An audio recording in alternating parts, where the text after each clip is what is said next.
All right, fam, welcome to week 7. So ironically, right, week 7 is landing on limiting beliefs, right? And 7 is the number of spirituality.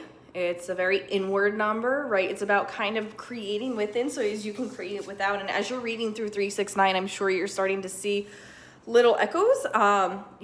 First and foremost, 369 is going to pull out what it needs to, right? So 369, while we're manifesting, it's going to sprinkle in the things that are not, number one, no longer serving you to call in that manifestation, but they're also calling in any blockages that you might have, right? So blockages really result in patterns, and so it is quite beautiful that we're doing week 7 with limiting beliefs.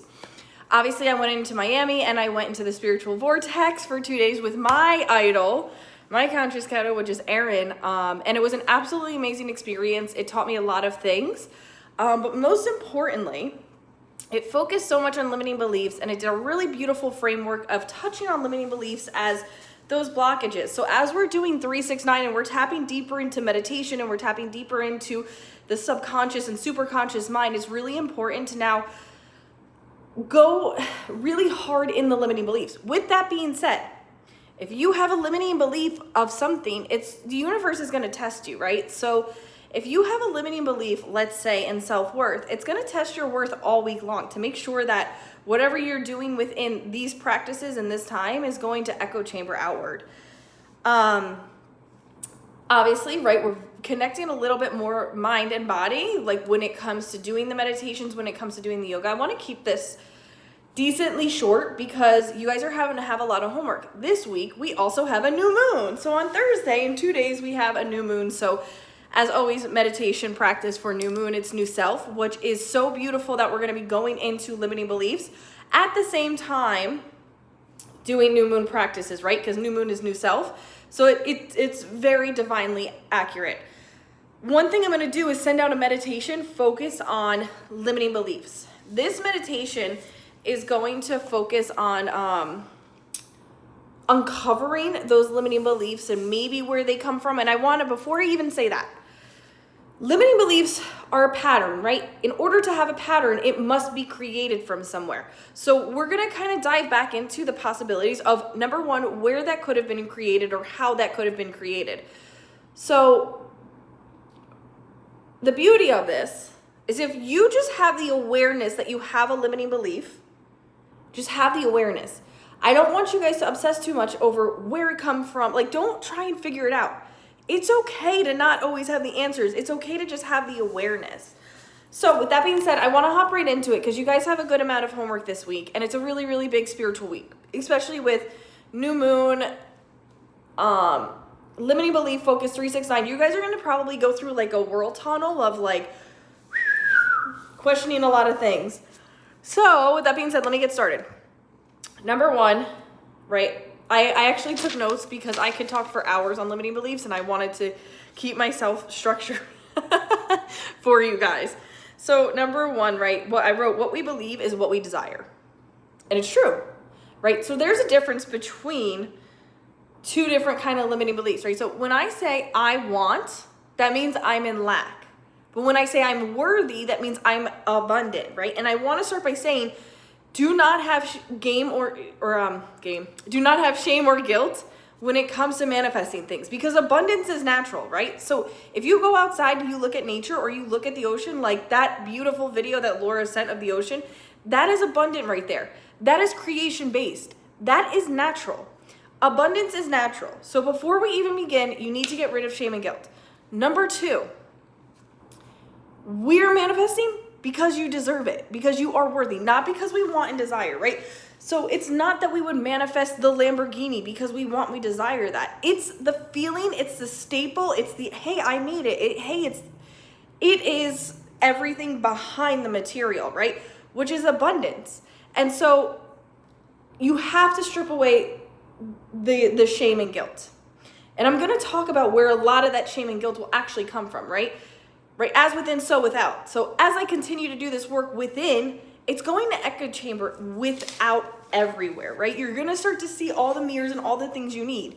The universe is going to do 2 things. It's going to hand you what you need and what you can handle. So before you get overwhelmed as it begins to hand you all these things to equip your manifestation, breathe, okay? So I wanted to focus on a really difficult topic this week, and it's harsh. In 369, it talks about the 3 different waves, right? So one of the waves it talks about the brain waves, right? So through meditation and through deep practices of like yoga nidra or yoga, we go into what's called the theta wave. And in the theta wave, we get deep enough to tap into the superconscious mind. When we tap into that superconscious mind, sometimes it brings up a couple things that maybe we don't want to talk about. However, that theta wave that we feel within meditation is actually the state of mind of children from the age 0 to 5, right? So from 0 to 5, you have a really big imprint. So depending what your environment looks like, the energy of your home, your parent dynamic, everything, it's gonna have a really big effect on you. And I say that, right? So for example, I will be open and personal with you guys. I grew up in a very, very chaotic home. So one of the addictions I had to break was that addiction to chaos, because chaos felt very comfortable and normal to me. So in order to step away from chaos, I had to subconsciously realize that I was really worthy of creating environments of peace. So I want you guys this week to really think about, what did life look like from 0 to 5, right? Because it's not your fault, right? So it's not your fault that you have these limiting beliefs. And that's really beautiful. That's so beautiful that number 1, they're not your faults. Number 2, you're in control of them. And number 3, your crazy mind is making them. Because if that crazy mind is making them, it can make new ones, new beliefs. So, right, most of the time when we step into self-sabotaging limiting beliefs, it's all revolved around fear, right? So I love the one of the fear of abandonment, because I think the fear of abandonment just is in so many areas of life. And not all of us have it. So this could fit you and it might not fit you. But I want you to see the pattern of fear, creating the limiting belief, and living in the limiting belief. The fear of abandonment is a fear where if I don't hold on to this full grip, then it's going to disappear, right? That fear of abandonment a lot of times comes from father wound, but it could come from a stem of things, right? People that were adopted have fear of abandonment unconsciously. They don't even realize it. It could be fear of abandonment within relationship, past narcissistic relationships, whatever it is, right? Whatever the story that was written for you, you have adopted in your subconscious mind. So in that fear of abandonment, you are going to keep reliving that cycle. And what the fear of abandonment will do will then keep you anxiously attached, right? You're going to grip onto something so it doesn't go away from you, right? And we see this in toxic relationships and toxic friendships most of the time. People pleasers, like that is you guys. You guys will hold on just to not let something escape from you, because you feel that without that you're going to be in lack or abandoned. But the truth is, you're living in your own fear. Because if I am staying in a situation, or I am staying in a relationship or a friendship or whatever it is that is not serving me and is instead damaging me, and I'm doing that because I'm scared it's going to abandon me, I'm living in the fear, because I am abandoning the self, right? So as much as I try and grasp onto the other and that codependent idea that if I hold on to it as tight as I can, it's not going to go anywhere, I am literally living in the fear of abandonment. I'm abandoning the self, right? Or when we make bad choices, we are constantly abandoning the self. That's one example of how it echoes out. Another fear, right? I just spoke to somebody this morning, a client that deals with being an avoidant, right? And part of being an avoidant is living in the fear of hurt, right? Or the fear of disrespect. So you're closed off. You can't accept anything in, right? So as you fear love, you fear feeling, you fear connection, you are staying disconnected. And really, you actually fear the disconnect. So you're still living in the fear. So all week long, I just want you guys to start to think about, what limiting beliefs do I still have? I bring up the 1 to 5 or 0 to 5 age because it has a lot to do with parents. And it could be unconscious or consciously, like it doesn't have to be this like big, crazy, traumatic experience, right? So for example, if you were somebody who had strict, controlling parents, you tend to become really controlling the situations. So, which then doesn't allow you to go with flow, which then keeps you, stuck, which a lot of times for people actually results in financial limiting beliefs. So you have mother and father, right? And these two relationships are immensely important, right? And usually the father wound looks like lack of boundaries. It looks like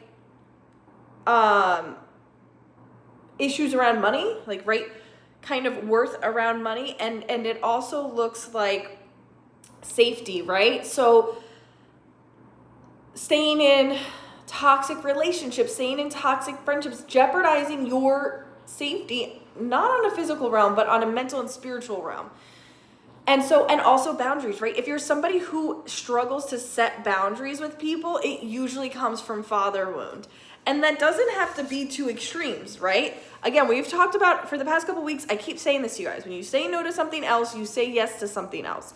And so if you struggle with that no, that is an area to look at, is father-child relation.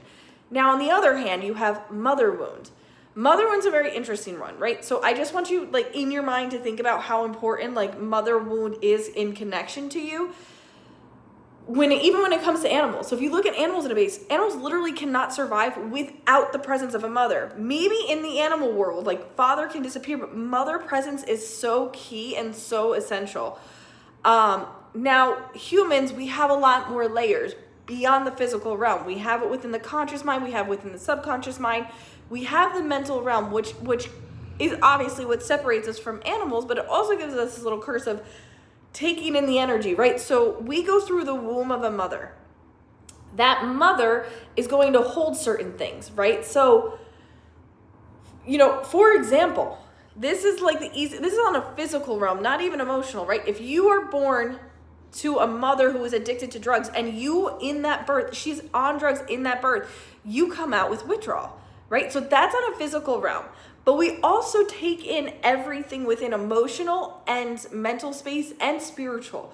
So there's a whole lineage, right? And it can come from, great-grandmother, grandmother, mother, and me. So there's that whole lineage. So a lot of times there's things that we're not even consciously aware of. For example, I was in yoga school and my friend, we were doing a bunch of yin yoga classes, which goes into parts of the body, and it really dives deeper into any emotional trauma that we're holding on to. It goes into grief. It goes into everything that the muscles will hold and not let go of. Well, she's always had hip problems. And after this yin class, she had the mental breakthrough of, oh my gosh, the pain in my hips is coming from the fact she saw in a meditation that she was detached from her mom. Like, she was removed from her mom into the hospital and given to, her adoptive parents. And her adoptive parents are absolutely amazing. She had an amazing childhood. And so sometimes we're not aware where these are even coming from. But all we can do is have the awareness of, hey, I have limiting beliefs, or hey, I'm holding on to something that is only fucking holding me back. So, right, and so what the mother relation really looks like has to do with worth and receiving. So if you're somebody who, like, you get a compliment and you have to come back with something and you can't just receive, that usually has to do with mother wound. But also, like, I wrote down nurture and worth, right? So this one's huge because a lot of times when you're being blocked in manifestation, right? So if a manifestation's coming, it's, hey, I'm a bag of $1 million. Hey, I'm a car. Or, hey, I'm love. Or hey, whatever I am. And it's not coming to you. It's because you don't feel worthy enough. You just want the manifestation.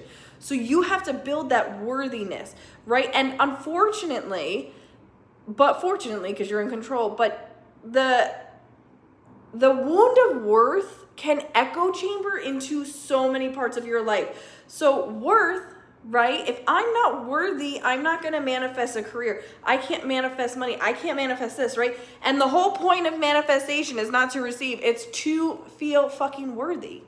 So at this point, right, we're not resenting. mom or dad, and we're not blaming mom or dad. We're just acknowledging, holy shit, I was not born with this lack of whatever, this lack of worth, this lack of boundary, lack of whatever. You're now realizing, whoa, I'm worthy of all the things I'm manifesting in. That's all that we're doing, okay? That's the transition. Because I'll tell you right now, if you cannot create forgiveness for those that created your limiting beliefs, you will be stuck in them. You have to come to some compromise of forgiveness. Is there justified resentment? Absolutely. But you still must find forgiveness within those. The whole idea is I need to retract from self-sabotage, right? So I need to retract from fear, which means I need to now dive into this story that was written and rewire that. And that's all that you can do. And again, you don't need to figure it out. Because if you spend all that time figuring out and obsessing over what happened, how did it happen, how was it created, who's at fault, you are not going to move on and you're going to be stuck in blockages. Forgiveness, right? And I want you guys to think of forgiveness simply in this way. If the resentment comes up, or the forgiveness, or the ego, or the anger, or whatever comes up, prayer is powerful. And before you yell at me and say, I'm not praying for that person, or I'm not praying for that situation, whatever it is, hold on. Prayer is the act of seeking out into the universe. So I don't care if you pray to God. I don't care if you talk to the universe. I don't care if you talk to Buddha or whatever it is. The fact that we're sitting here collectively doing this means that we are seeking something greater than ourselves. That's all it is. So while I'm seeking something greater than myself, I must also include forgiveness. Here's the thing. If you cannot forgive those who have created your limiting beliefs, you are going to be stuck because you are still going to be in this idea of, I want this, but I'm not forgiving. The reality is, forgive that person so you can receive because you deserve it, right? Living with anger and resentment will not just kill you of chronic illness, but it is also going to blockade all your manifestations that you're trying to pull in. It is going to keep you stuck and it's going to keep you in a lack of abundance.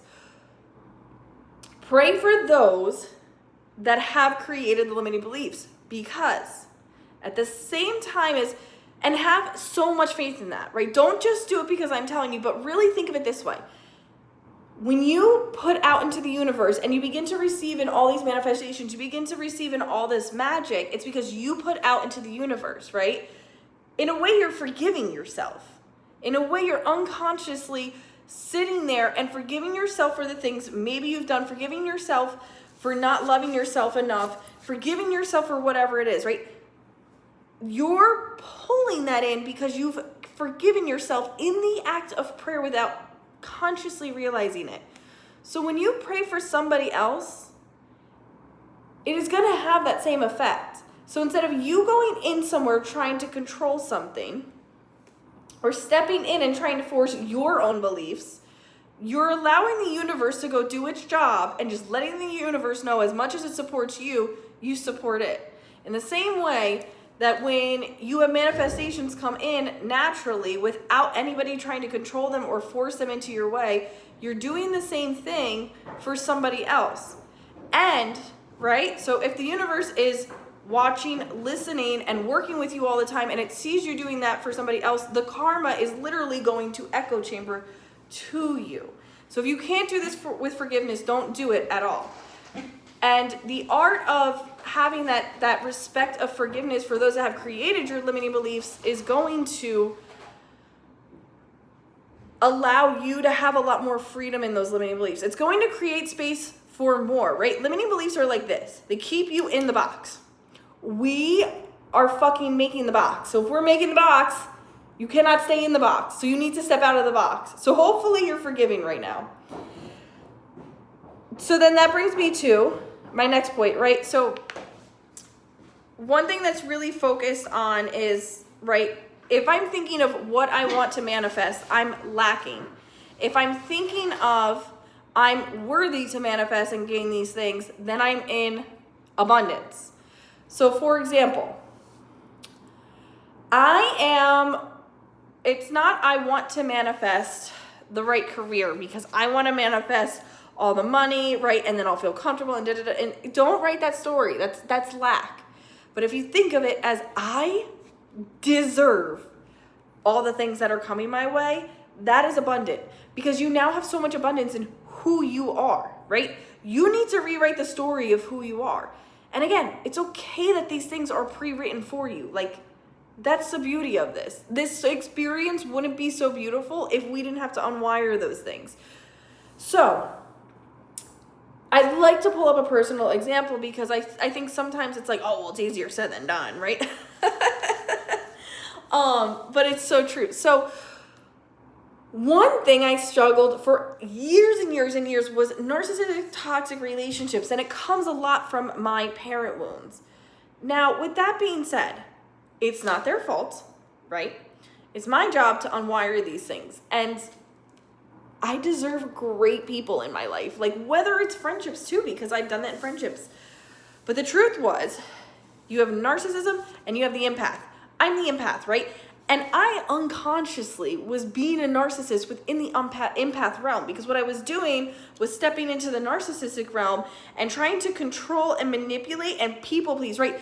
Give things and please people, like including friends and every realm, like please people because I was thinking that it would reciprocate back to me. If I please you enough, you're going to see me. If I say yes to everything, you're going to see me. You're going to approve of me. And then you'll come back with something. And so in that in itself is manipulative. So there is no right and wrong. All there is balance.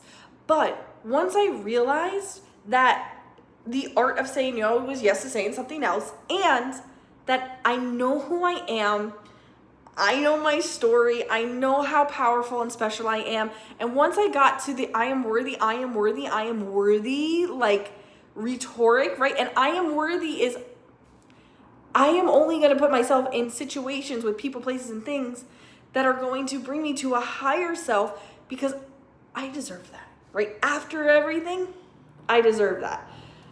That rewiring tells me that I'm an abundant person. It tells me that I am loved. It tells me that I'm intelligent. So again, just make sure these things are coming into play, into action. So I want to finish this up because you guys have homework to do. But one thing I just want to like really, really make sure that, you know, there's a full understanding is that,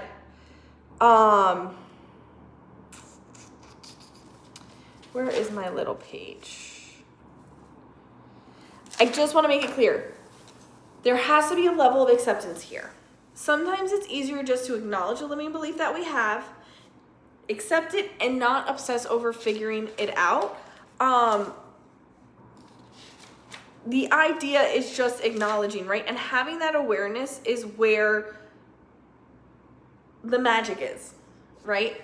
So every time you feel like something is hard this week, whether it's with friendships, like whatever it is, instead of thinking this is hard for me, just say I'm worthy, okay? Every time you go buy something for yourself this week, literally in your head, or you can say it out loud if you don't care what they think. In your head, literally, I am worthy. Before you spend every dollar, I am worthy. Before you speak to any person that is going to elevate you or whatever you're doing, I am worthy. Like literally reframe that in every single practice you have all week long. I am worthy, I am worthy, I am worthy. And watch things start to break, right? So for your homework this week, you're going to get a regular meditation to do every morning, okay? So do that meditation every single morning. Now, today's Tuesday, so do it Tuesday, Wednesday, Thursday, we're doing new moon only, okay? Friday, Saturday, Sunday, into Monday, continue to do this meditation in the morning. Now, I'm going to still send out a yoga practice. It's going to be more of like an empowering, quick yoga practice. If you want to do that in the morning instead, by all means, do it. Whatever you're doing, you need to wake up and stick to this. The idea is I wake up and instead of first moving to my phone or anything else, I want you to either go to meditation, prayer meditation, or the yoga. One or the other. You have to like literally wake up, click your alarm, and you're going straight to that. You have to wake up with this or you're not going to your day won't follow through with it. I promise you. I just want you guys to practice this for 1 week, sticking to that, right? And that includes the new moon meditation. So, meditation, practice, new moon. That's your only focus. It's your limiting beliefs. I will say this. If you felt like I said something that you would like to speak to me personally about, please privately message me. If you felt like, well, you know what? I've been trying to manifest this for a minute and I'm stuck and let me know. I will help push you through it. The more that you guys explain to me, the more I'm able to work with it. For example, I just had my one-on-one client this morning and we went into some of the things that she's blocked. So I did some questioning on her careers. I did some questioning on her relationships. And immediately once I heard it, it was like, pew, mother wound, pew. It was lack of worth, pew. It was limiting belief of being worthy, pew, pew, pew. And then when I was like, well, if you don't mind me asking, can we talk about your parent relationship? Like the relationship you had with your parent. Immediately she was like, oh, my mom, da, da, da, da. And I was like, that's it.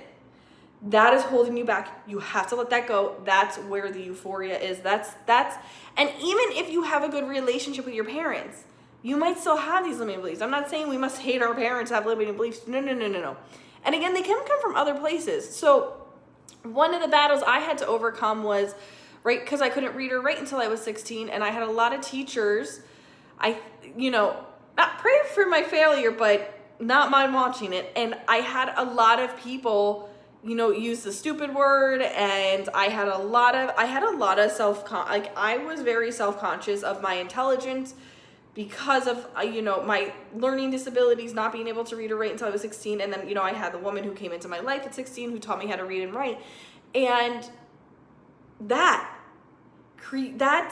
created a limiting belief for me that I will not ever be good enough, right? This fear of failure, this fear of not being good enough, this fear of, or even the sense of control that I always used to have when it came to studying things.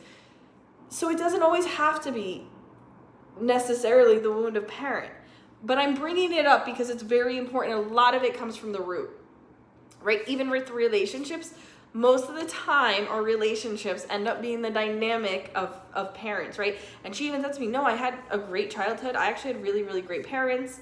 My client from this morning, I had really great parents. Very close with her. She was like, I'm very close to my dad. It's just my mom. It's just me and my mom have this barrier and da-da-da-da. And it's very interesting because the way she shows up in relationships is she's an avoidant, which makes a lot of sense. When you have an emotionally unavailable mother, you naturally are avoidant because you're avoiding getting hurt, and you don't have that comfortability of pushing yourself to be vulnerability or have true intimacy in relationships. So hopefully this makes a lot of sense. I hope it brings up a lot for you guys, because if it does, there's so much magic coming your way. And I don't say that lightly. There's so many great things that can come when you start to uncover these things.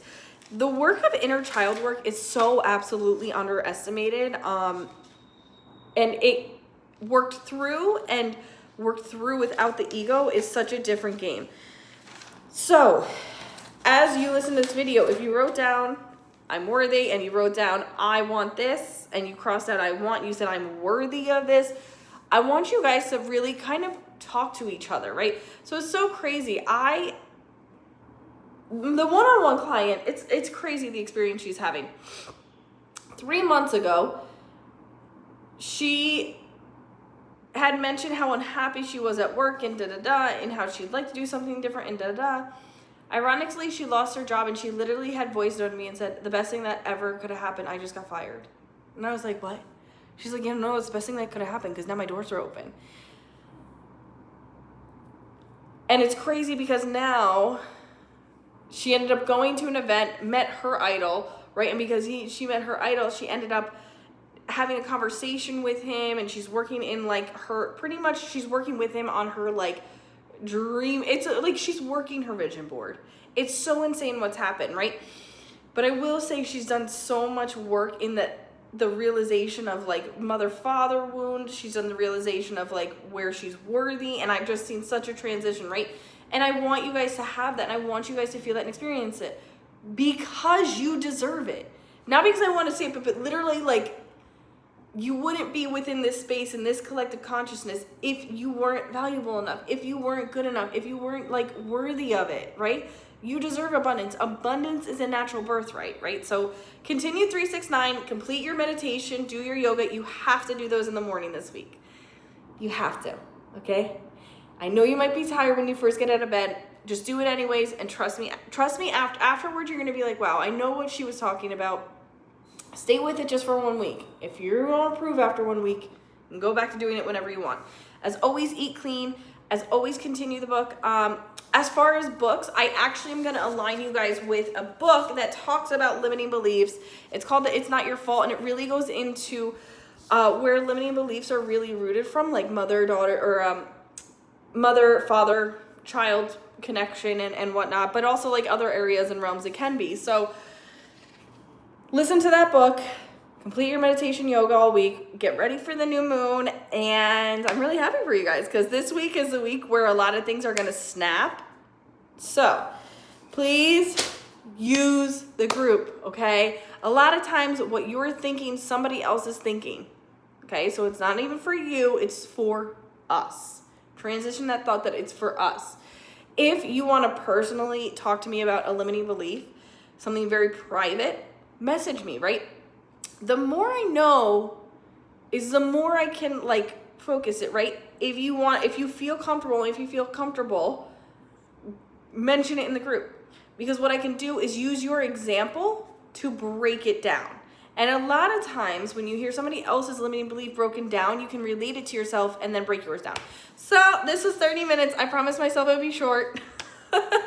I'm sorry, but at least you already have everything outlined for you guys. If you have questions, as always, please let me know.